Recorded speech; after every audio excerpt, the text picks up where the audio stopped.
Hello, my lovelies, and welcome to our Where the Road Rises social distance set with me, your host, Eileen Carolyn Walsh.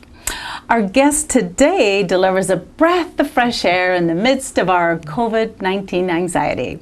Renee Oswald, owner of Your Mind Over Matter, is a holistic practitioner, certified hypnotherapist and meditation teacher. Renee teaches meditation practice to organizations, local libraries, and has taught meditation classes with our own Dr. Principe, who is of course a great friend and regular guest here at Channel 4. Renee uses hypnosis to treat her clients' trauma, phobia, pain, depression, addictions, grief, weight loss, and lifestyle changes, to name just a few of her practice areas.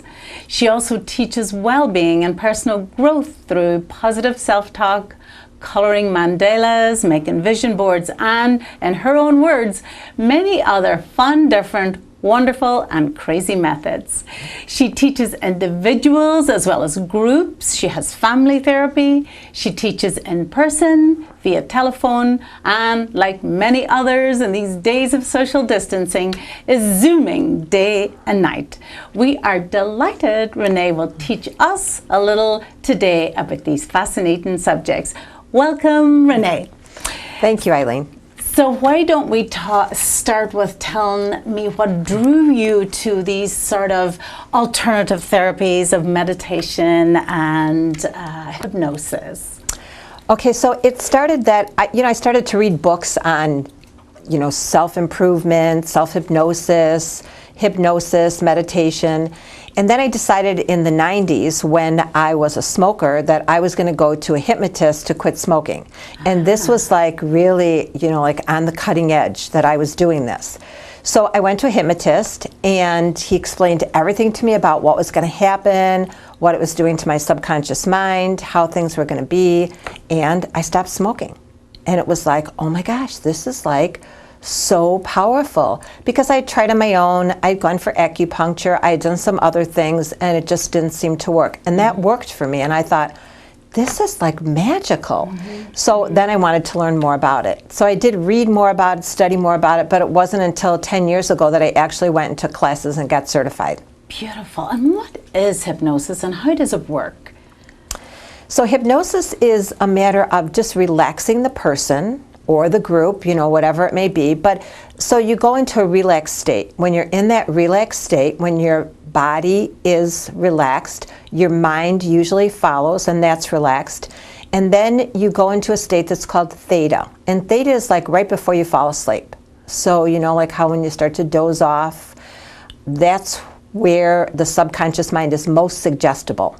So what you're doing is you're just giving that subconscious mind and that person the beneficial suggestions, the things that they want. Right. So depending on what it is that they want to change.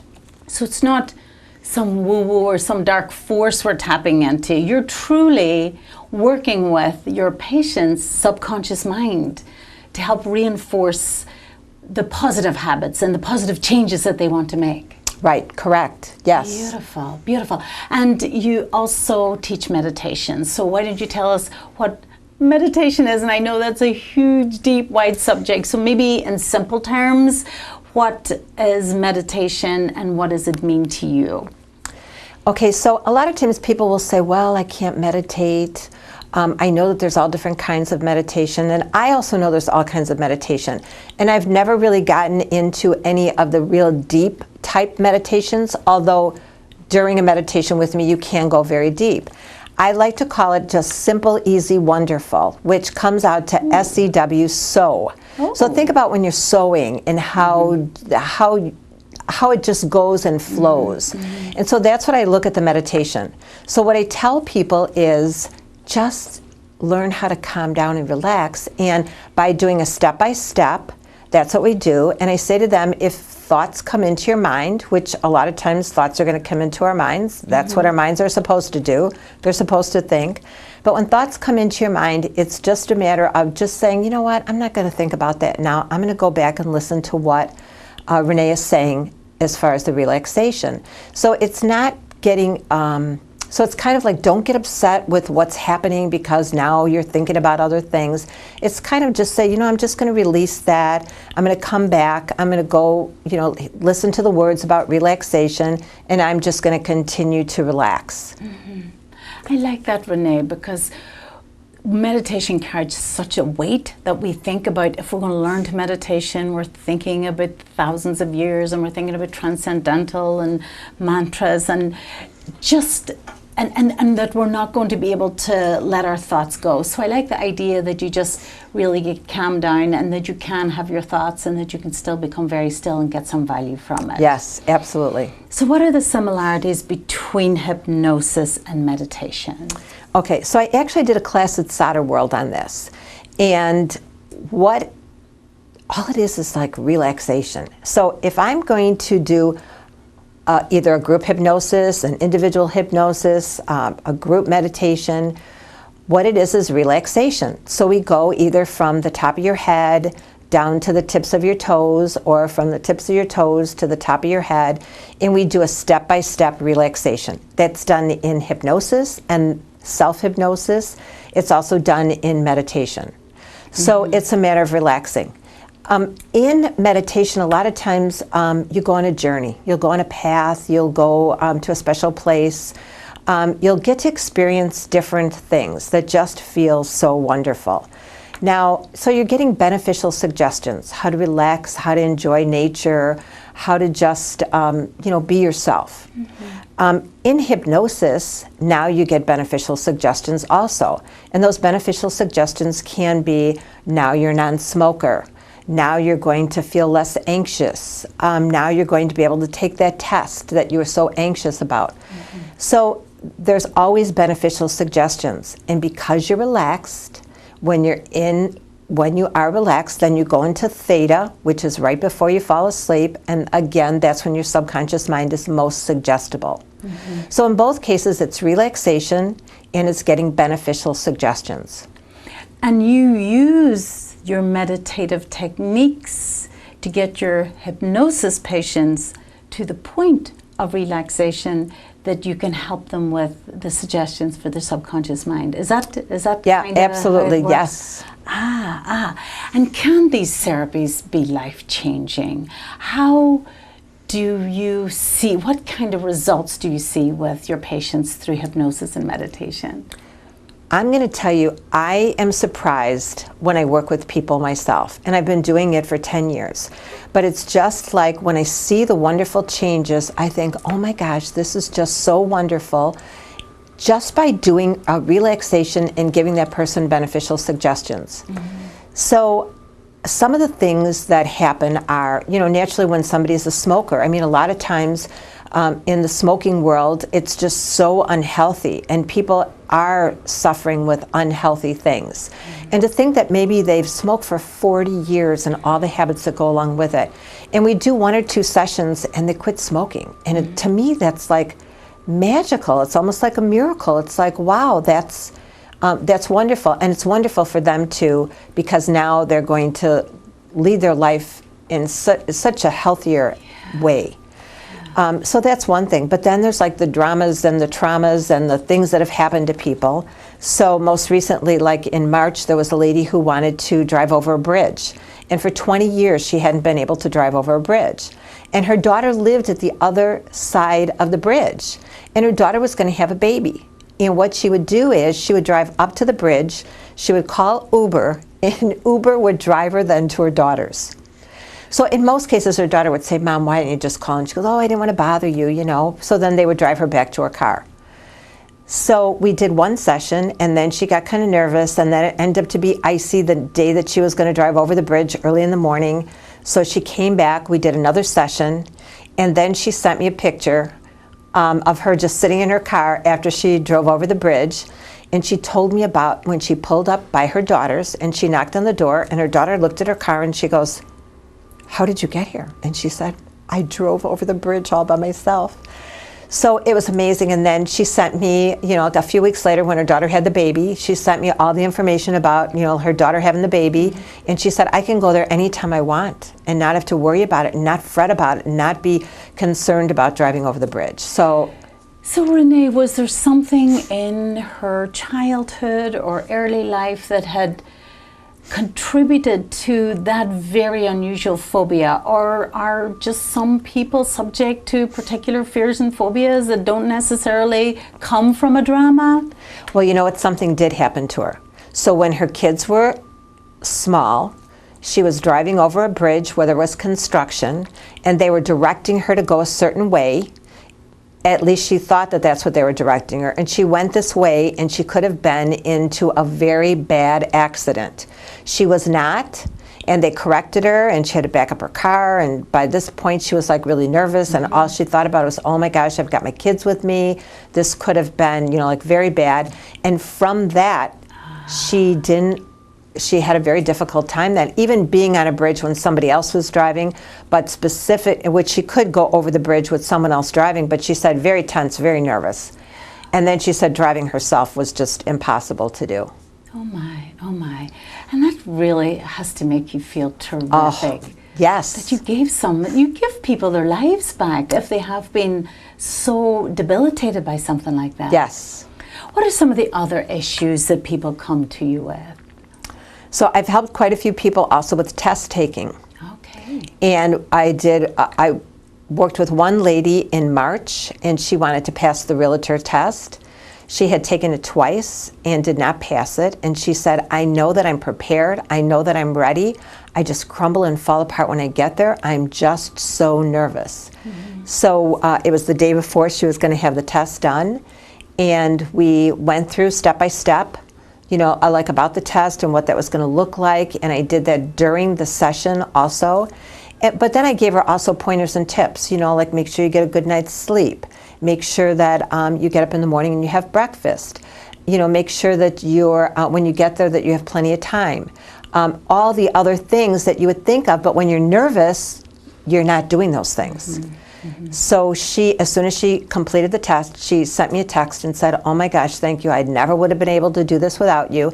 And what I always say to people is, I did not study for the test. I did not take the test. You were the one that studied. You were the one that took the test. If I had to go in there, I would not be able to pass. Mm-hmm. All that I did was give you a pathway that you could go on that was just like a calm, easygoing, relaxed state when you got in there to take the test. Yeah.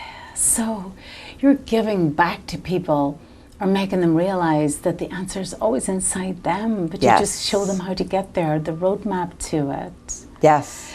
Do you find, Renee, that there are common threads between your clients' issues, traumas, pains, addictions? Are there common threads that you find, even though people come to you with different issues, as you help them overcome those issues?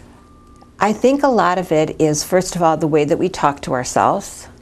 Sometimes we're not very kind in our heads when we're saying things to ourselves.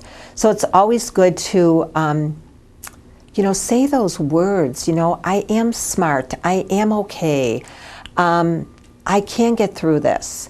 Instead, we say the opposite, and I don't want to go to the opposite because I think the more that we say those words, either out loud or to ourselves, the more that we go into that, the can't and the that's hard and that's difficult. And so the way we talk to ourselves is one thing. And then because we talk to ourselves that way, we have no confidence. So whenever I'm doing a session, there's always lots and lots of confidence builders. Yes. Because if you believe that you can do something, and even if it's something that you have attempted to do for a while and you haven't been able to change it or do that, if you've got those confidence builders and I'm telling your subconscious mind that you can do it with these confidence builders, then that's like 3/4 of the battle right there, to just know that you can do it. Yes. Do you have any other stories of someone that you were able to help with a condition that they didn't feel that they were going to be able to overcome? I'm sure over the years you have many stories. Yeah, I do have a lot of stories. A lot of people with the confidence and being anxious, but I would like to tell a story about what this was with my niece, and this had to do with smoking, but it was a little bit different story. So she came to me many years ago, and she said, I want to quit smoking. And I've been trying to do that, and I just haven't been able to. So we did a session, and at the end of the session, she said, I don't think I was hypnotized. I said, okay, well, you don't have anything to compare it to, but you were relaxed, right? And she goes, oh yeah, I was relaxed. And I said, well, that's good. She goes, well, maybe I could come back in 2 weeks just to make sure and just to be able to just experience it again. I said, sure, we can do that. So when she came back 2 weeks later, I said, so how did you do? And she goes, when I left your house, I had a cigarette. I went to a party. I said, okay, what about the rest of the time? Oh no, I didn't smoke. I said, well, that's really good. Then you're like a non-smoker. And she went, no, I'm dreaming about it, and I just know that I need to do another session. And I said, okay, we'll do that. So we did another session, and at the end of that session, she goes, I felt more relaxed, but I don't really think I was hypnotized. And I said, okay, I know I need to come back in 2 weeks because I'm dreaming about it. And I said, okay, we can do that. So again, 2 weeks later, she came back. We did a session again. I asked her how she did. She goes, well, I did fine. I'm just dreaming about it. But remember, I had that cigarette that first time when I left your house. I said, okay, well, don't think about that. Look at how good you're doing. At the end of that session, we got done. She looked at me. She said, I haven't smoked for 4 weeks. I must have been hypnotized. I think I was. Wow, that's like really cool. And so the thing that I like to tell that story, because so many people think that hypnosis is like this big controlling thing, that it's this mystical thing. Yes. And it's just being relaxed. And sometimes we don't even realize that when we're relaxed and we're getting suggestions, that we really are, hypnotized, that we are reaching your subconscious mind. And people can do this themselves with self-hypnosis, with relaxing themselves and giving themselves positive suggestions, the things that they truly want, and reach their subconscious mind. Do you practice self-hypnosis? I do, and I look at it as a form of meditation. I'm relaxed, and I want to give myself positive suggestions. It might even be like today when I was coming here. I relaxed for a few minutes. I gave myself a positive suggestion that it was going to be relaxed, that it was going to be fun, and it is. But I could have gone the other way and said, oh my gosh, I'm going to be like so nervous about doing this. So I think that when we give ourselves those few little positive suggestions when we relax, that it will make a big difference. Oh my, that's great. What do you love most about what you do, Renee? I love supporting people in making the changes that they want and to do it easily. Because so many people think that it's going to be so hard, so difficult to make a change. They're not sure how they do it, and they're kind of stuck. And I think that I like getting people unstuck and supporting them in making the changes. And I like to use the word support too, because they are the ones that are actually making the changes. All that I'm doing is guiding them into the changes that they truly want. Do you find ever that, and when you were talking about your niece, it occurred to me that she didn't want to let go of the therapy because she's almost thought if she stopped going to see you that maybe she would start smoking again. So do you find that sometimes you have to teach people that you now have the skills that you can have this positive and change in your life without being attached to the therapy from Renee? Right, and you know what, and I tell people that all the time because I give people tools. I tell them, about self-hypnosis. I tell them about the things that they can do. So I always give them, like the benefits of that. I always give everybody an action plan. So at the end of our session, I go like, what can you do to follow through with the things that we talked about today? And usually I ask them to list 3 things. And these are things that they want. And they can be easy, small things. They can be big things. So it's what they choose to do for the next week or 2 until we have another session. Some people come for 3 sessions. Some people come for 8 sessions. So I do have like different packages. And some people feel comfortable after 1 session. I always say, why don't you come for like maybe 1 or 2 more just to reinforce what we've done, because they might have been doing the same thing for the last, like 30, 40 years, and now all of a sudden they've had 1 session. And I always think of it as a path. I started them on a new pathway. I started them on a new neural pathway, which is in your brain. And once they start on that pathway, it's just a matter of staying on that path and using that path all the time. And Renee, you deal with groups also. So we're coming away from this idea that many of us have, that hypnosis, as you said, is some force, it's some very mystical thing.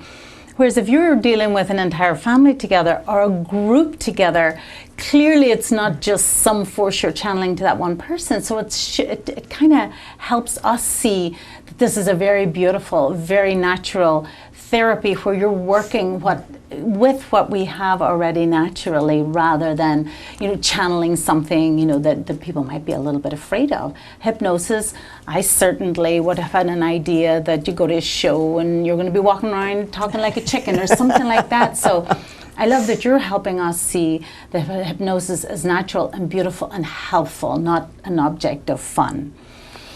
So what is dealing with people? Because you deal with people at their most vulnerable. They're coming to you and telling you what it is that they feel pain about, or what they need to change, or an addiction. So what has dealing with people taught you about this human condition? What has it taught you about yourself? I'm going to tell you, I feel like I learned from every single person that I talk to. And this is so funny. When I first started to do hypnosis, learn about hypnosis and work with people on hypnosis, I would read, like through the relaxations for them. And I would start to get groggy and sleepy. I would have to say, oh my gosh, pay attention to what you're doing. And I was paying so much attention to what I was doing that I was relaxing myself also. Nice. So, yes. So it's like when I give people suggestions and I give people information, I feel like I'm getting it back also. So if it's, to be calm, or to be less anxious, or to be more kind and gentle to yourself when you're talking to yourself, if it's for healthier eating, if it's, just all the things. There's just like so many things that I know that I'm getting all the benefits from that. But not only that, I'm talking to the person, usually for a good, 15 or 20 minutes before I start the session to find out exactly what they want. And I just learned so much from people. Yeah. Some people have the same thing that they want to change, but they're looking at it in a completely different way than somebody that I had worked with, like 2 weeks ago. They have a different viewpoint. They have a different reason for wanting to change it. And so that's why I know that I learned from every single person that I work with, which is fun. Yeah, and I love that you say that you need to be calm, and you're calming yourself too, because if you're teaching meditation or hypnosis, you've got to be our calm guru, the one who is calming us down, because you can't be frenetic, or how could we possibly get calm in your presence? So I love that in order to practice this therapy, you are always getting calm yourself, and we know that that is good for us. So I love that. What about, Renee, some self-help methods for our viewers now? We are in the midst of this pandemic. We still don't know when it's going to end, when we'll have a vaccine. Many of us are still sheltering in place, still not going out or getting together in groups the way we would have done. So do you have some maybe tips or tricks or therapies or some self-help that our viewers could apply to their lives now? Just a little something that they could take with them to help them feel more calm. Sure. I like to call it my toolbox. And I give this to all the clients that I work with. I always give them tools and a toolbox. And so what that is it can be simple things like deep breathing. And somebody might say, oh, okay, yeah, deep breathing, but I mean really deep breathing, like deep, long belly breaths, where you feel your belly kind of expanding out and getting all that oxygen in. So it would be like, and a lot of times I like to say, breathe in through your nose and breathe out through your mouth. So it would be like just taking a nice deep breath in, and you can kind of feel your belly go up, and then hold that for a moment, and then breathe out. And you feel your belly go down. And sometimes just 3 deep breaths like that. And if that doesn't work, then maybe 5 deep breaths like that. And what I like to do when we're doing the deep breaths, or what you can do, is you can think in your mind about when I breathe in, I'm going to breathe in happiness, peace, calm, love, all positive things. Hold that for a moment, and then when I breathe out, I'm going to breathe out any negativity, anything that I want to get rid of, any aches or pains in my body. And so if you do that each time you breathe in and then each time you breathe out, it can get you to that calm place. When you're in that calm place, a lot of times it's not just our bodies that are tense, it's our minds are tense, or our minds are got like 60,000 things, all these thoughts coming at us. It's hard to make a decision. It's hard to just think. It's hard to like work through what you want to work through. And if you can calm your mind and your body and just kind of leave things open, it's like, oh my gosh, my mind and my body are nice and calm now. There's no thoughts. And sometimes the answer for what you're looking for will just pop into your mind. Because now your mind is like open to receive. Yeah, uncluttered, exactly. Yeah. I love that. I heard somebody say once, your breath is the best medicine. And you have it with you at all times. It's as close as your next breath. Yeah. Isn't that wonderful? Yeah. Renee, this has been terrific. If our viewers want some more information about your classes, about therapy, if they have any questions about hypnosis or meditation, how can they get a hold of you? Okay, so I do free consultations all the time because sometimes people just have a bunch of questions and I'll be glad to answer them. Because with hypnosis, sometimes it's questions, but sometimes it's concerns, like what is this all going to be like? But the same thing is true about meditation. I'll be glad to answer any questions for anyone. And so I do free 15-minute consultations for people all the time. And then I can talk about some of the programs that I've got. And the best place I would say to reach me would be on my cell phone, to just call me on my cell phone, or you can even text me on my cell phone too. And so that number is 312-203-3185. Beautiful, and we'll get that up on the screen also. So Okay. Viewers, if you have any questions for Renee, take advantage of her 15 minutes. She is very calming. I can tell you, I've been there. Her meditation is beautiful. If you have any questions for Renee, give her a call. If you have any questions for me, as you know, Carolyn Walsh Law, or for future shows, questions, suggestions, you can always reach me at 708-448-5169. Thanks for joining us, and we will see you next time on Where the Road Rises. Goodbye.